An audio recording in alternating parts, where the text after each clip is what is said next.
Prajarajyam party Congress లో విలీనం కావడానికి మూలకారకుడు కురసల కన్నబాబు అని పవన్ కళ్యాణ్ విమర్శించారు. కాకినాడ రూరల్లో వారాహి విజయయాత్రలో పవన్ కళ్యాణ్ పాల్గొన్నారు.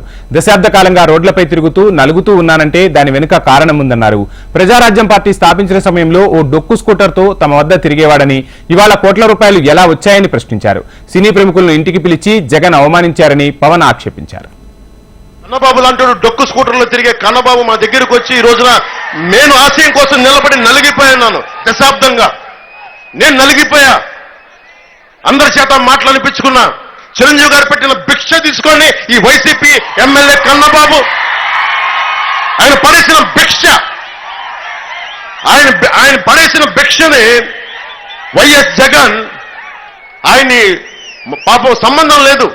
సినిమా నటులకి ట్రేడ్కి, సినిమా హీరోలకి సంబంధం లేదు. దానికోసం ప్రొడ్యూసర్ గిల్డ్ ఉంటుంది. చిరంజీవి గారిని అహంకారంతో జగన్ మహేష్ బాబుని, ప్రభాస్ గారిని, చిరంజీవి గారిని రమ్మని పిలిచి వాళ్ళందరినీ రూమ్ లో కూర్చోబెట్టి వీడియోలు తీయించాడు. మీరు నన్ను బతిలాడండి, అది వీడియో తీసి బయటికి పంపిస్తా. కన్నబాబుని ఒకటి సిగ్గుందా కన్నబాబు? నీకు ఏం బతుకునేది? కన్నబాబు లాంటి